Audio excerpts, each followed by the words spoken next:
What if Anakin's mother was freed from slavery on Tatooine? That's our story for today. Hope you guys enjoyed this one. Of course, check the pinned comment for the 60,000 subscriber lightsaber giveaway, and subscribe to be eligible.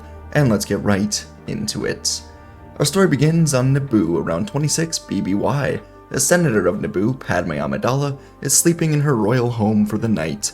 Padme puts a lot of pressure on herself to succeed, and it makes her an excellent senator, one that the people of Naboo fully supported, so much so that they tried to amend the constitution to keep her in office as queen for a third term. Amidala declined, and ultimately became senator for her planet, but as she slept, memories began coming back to her of when her planet was once invaded. The blockade of Naboo by the Trade Federation was highly illegal, but ultimately settled in the end, and that is not what Padme was worried about today. Instead, she remembered Tatooine. It was the most crime-filled planet she'd ever seen. In fact, it was ruled by the crime lord Jabba the Hutt himself. Visiting Tatooine with the Jedi was Padme's first time seeing slavery in practice, as she knew the Republic outlawed slavery, but of course, the Republic's laws do not apply to most planets in the Outer Rim. Padme wished the Republic could spread into the Outer Rim and abolish slavery, but those were almost thoughts of war. She still hated the thought of slavery. The memories of the kind, loving Shmi Skywalker would come back to her. Now she remembered Anakin, and she wondered how he was coping, knowing that his mother was still enslaved, and as a Jedi, Anakin could do nothing about it. Anakin always dreamt of having the power to free the slaves, but now that he had the power, rules and regulations held him back. These memories would bug Padme for weeks, until she decided to do something about it. Her family was extremely wealthy from her time serving as queen and as senator, so one day, Padme and her handmaiden Sabe would purchase 3 new J-Type 327 Nubian starships, and they would have them loaded onto a Naboo transport ship. C.O. Bibble and others questioned where Padme was going, as she had obligations in the Senate, but Padme said she was taking a temporary leave of absence from the Senate. Before leaving, Padme would go to the Jedi Temple with Sabe, and she would request a Jedi protective escort to Tatooine. She would personally request for Obi-Wan Kenobi, knowing that Anakin was his Padawan. Padme knew that Anakin would want to help free his mother, but Mace Windu shook his head, saying that they cannot allow Anakin to go with her. He is too vulnerable to his emotions, and seeing his mother again could send him all the way back to when he was a boy. Padme tried to argue, but both Yoda and Mundi also sided with Windu, and so ultimately, Padme would be accompanied by Jedi Master Shaak Ti to Tatooine.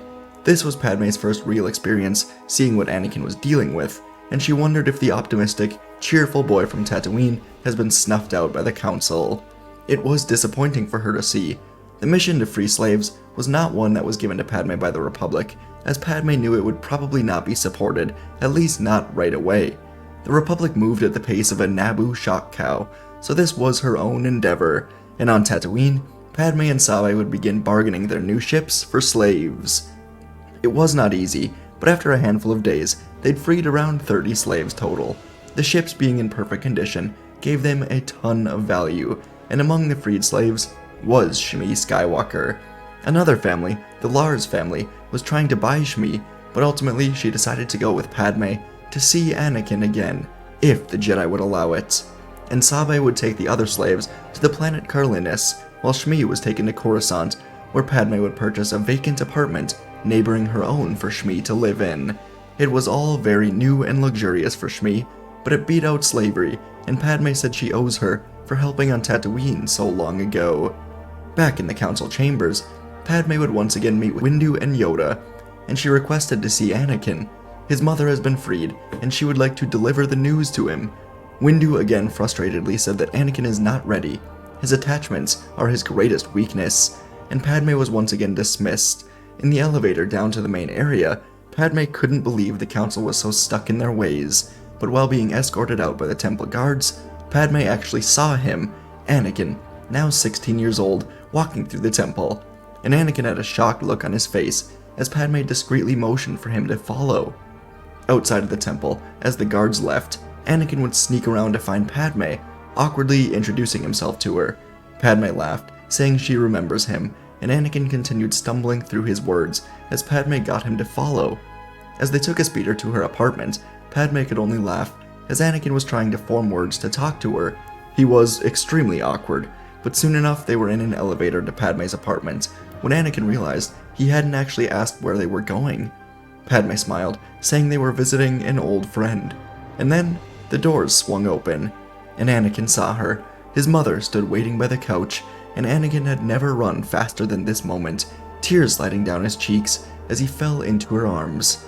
This was one of the happiest moments of his life, as Anakin was telling her how much he has missed her. Anakin felt so alone for his first years as a Jedi.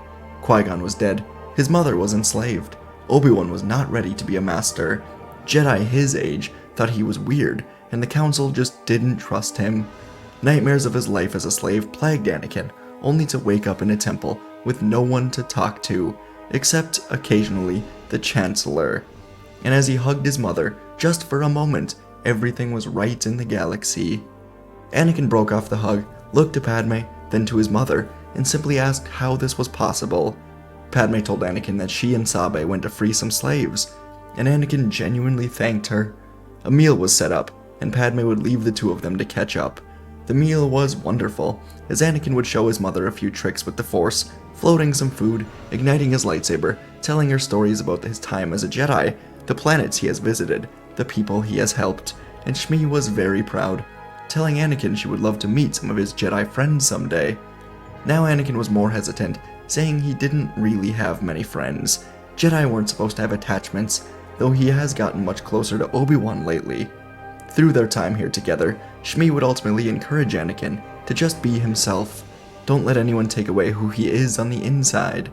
Anakin needed this. It was like a moment to just start over, be who he wants to be. And ultimately, he would return to the temple tonight, visiting Obi-Wan, who exclaimed that Anakin seemed more upbeat than usual. Anakin wouldn't say why, but they would all sleep well that night. Over the next few weeks, then months, then years, until Anakin was 19 years old, he would almost completely separate himself from Chancellor Palpatine, and instead go to his mother whenever he needed to talk. This was excellent for Anakin, as although he didn't know it, Palpatine was constantly manipulating him, trying to ultimately get him to turn on the dark side, while Anakin's mother would help him balance both his own side of things with what the Jedi wanted. It helped Anakin see both points of view, and using his mother's guidance, Anakin would become very wise and happy with his life. A few weeks into their visits, Obi-Wan realized what was happening, and he went to Windu and Yoda about it. The two Masters of the Order were initially very disappointed, but they decided to let this play out. They saw that once Anakin put his mind to something, there was just no stopping him, and it was better he put his mind to what makes him happy. So they decided to monitor Anakin, and ultimately they were happy they did not stop him from visiting with his mother. Before his mother was here, Windu hated how much time Anakin was spending around the Chancellor, and as time went on, his relationship with Palpatine deteriorated, and so Windu saw this as a positive. The Council as a whole saw that it was a mistake to bring the emotional 10-year-old and separate him from his mother completely. It was good now that Shmi was here, and ultimately, she would be hired to work in the Jedi Temple as a caretaker. Shmi was bored and wanted some work, so there were a ton of non-Jedi that worked in the temple, making sure it was in clean and working order, and now Shmi was among that group, being paid well to help out mainly in the library. This would help Anakin as well, as he typically was too impatient to take his library studies seriously, but with his mother here, Anakin was much more inclined to work in the library when necessary. Shmi would occasionally tease Anakin, which the other Jedi thought was funny, and Shmi would become quite popular. This all would lead up to assassination attempts on Padme, and Anakin protecting her with Obi-Wan, leading to the Clone Wars, and Anakin falling in love with Padme. This would be kept secret from everyone except for Shmi, as she remained someone that Anakin could talk to about everything, helping him so much. The Clone Wars were a truly terrible conflict, as Palpatine was manipulating all of it from his office as Supreme Chancellor for the Republic. For the past few years, he's grown far apart from Anakin, but he knew that he could use all of this for his own advantage. Anakin's greatest weakness would always be his attachments, and now he had 4 of them that could turn him to the dark side at any given moment if used correctly. His wife, Padme, his mother, Shmi, best friend, Obi-Wan, and Padawan, Ahsoka. So as the months went by, Anakin only cared for them more, fighting for them more, and so early on in the war, Palpatine began working to spread key Jedi into the galaxy, opening up Coruscant for invasion. On one fateful night, the Jedi were spread thin on Coruscant. Yoda, Windu, Plo Koon, the rest of the Council aside from Obi-Wan, Fisto, Depa were off of Coruscant. The Senate was in session, waiting for Palpatine. Shmi was in the temple library taking up a night shift. Ahsoka and Obi-Wan were in the temple communications room, and Anakin was called to a personal meeting with Palpatine. And once Anakin was alone with Palpatine, an attack was launched by the Separatists. The huge Separatist fleet, led by Grievous and Dooku, attacked Coruscant, targeting the Senate and the Jedi Temple, the two places where Anakin's friends and family currently were.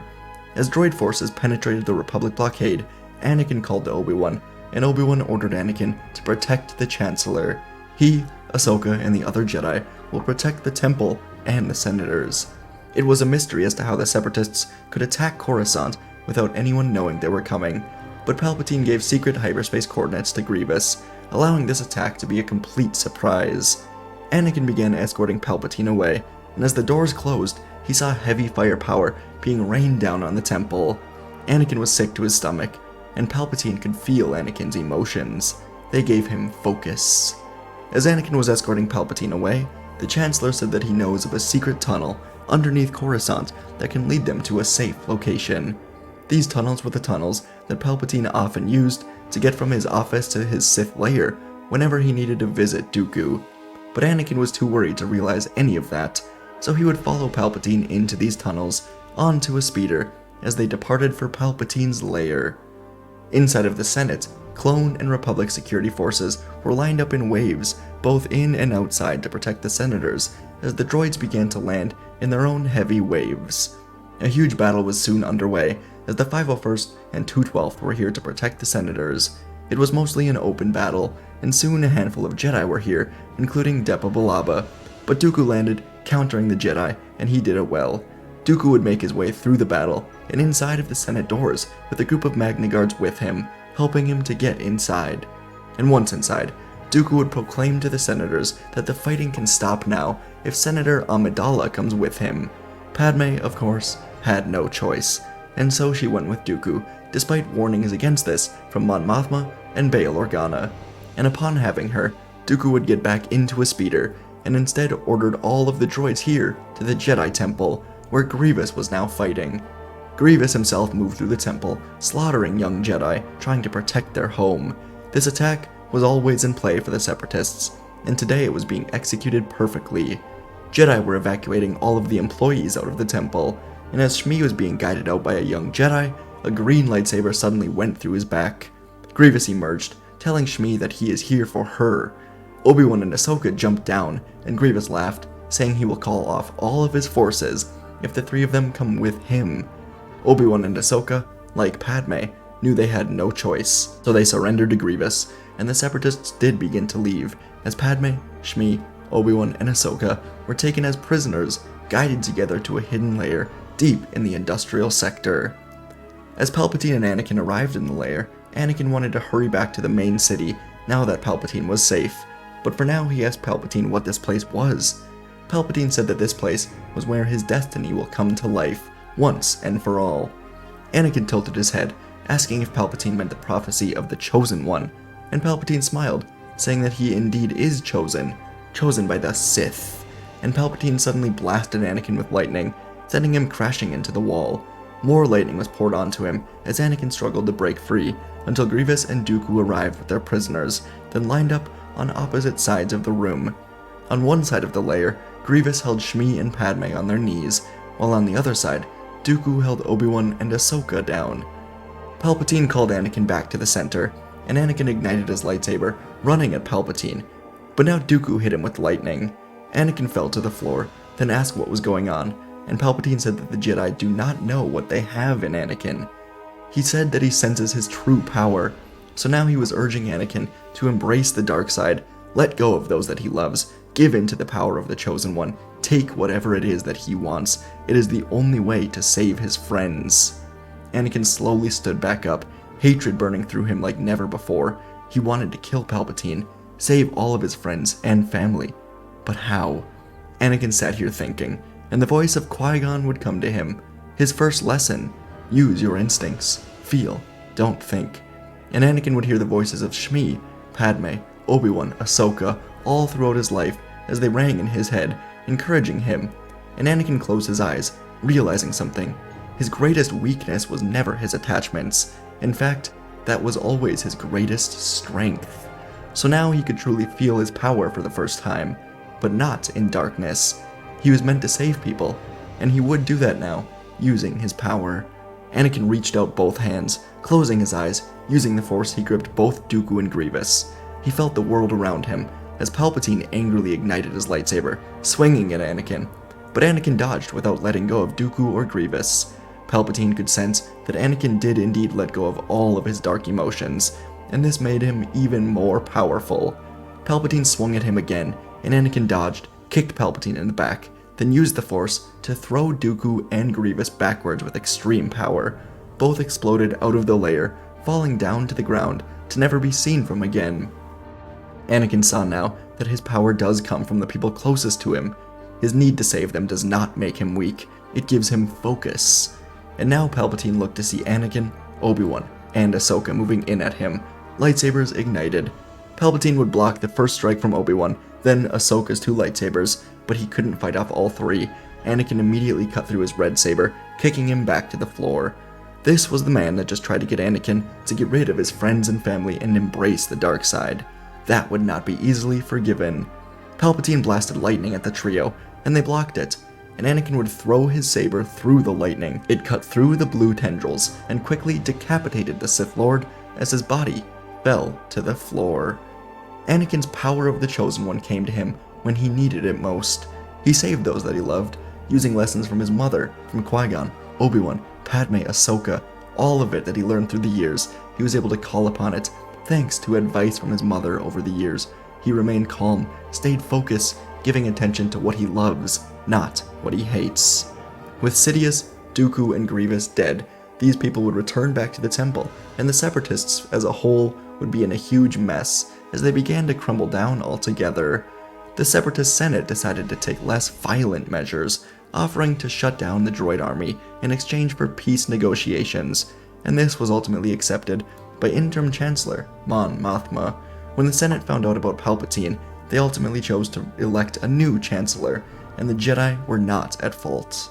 Over time, as the war settled down, Anakin would be made a Jedi Master for his restraint shown with the Sith Lord. Palpatine could not understand how someone with Anakin's power could also have so much compassion, choosing to give himself to the light side of the Force instead of the dark side, in order to gain the power to save his friends. And soon, Anakin and Padme would go on to live on Naboo, having children, making Shmi a grandmother, and Uncle Obi-Wan, Aunt Ahsoka, would happily visit them on Naboo as they lived on happily. Anakin would stay in the Jedi Order, and eventually his children would be trained. But for now, he was taking time away to be with his children, his wife, and his mother. And folks, that is where our story ends today, our happy story.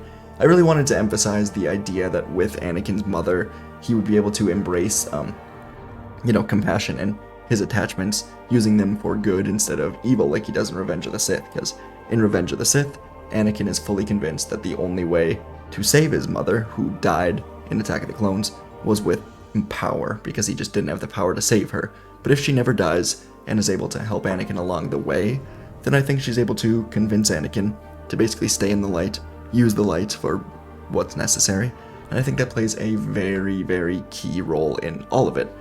I wanted to have Palpatine kind of act early, because the longer Anakin goes with everyone around him like this, the better off he's going to be. So having Palpatine act early on in the Clone Wars, that is, I thought was a good idea for him. His death, yeah, ultimately, we're going to kill Palpatine. Last video, the one before this, was more dark side, so I decided, hey, we're going to go more light side on this one. Let me know what you think.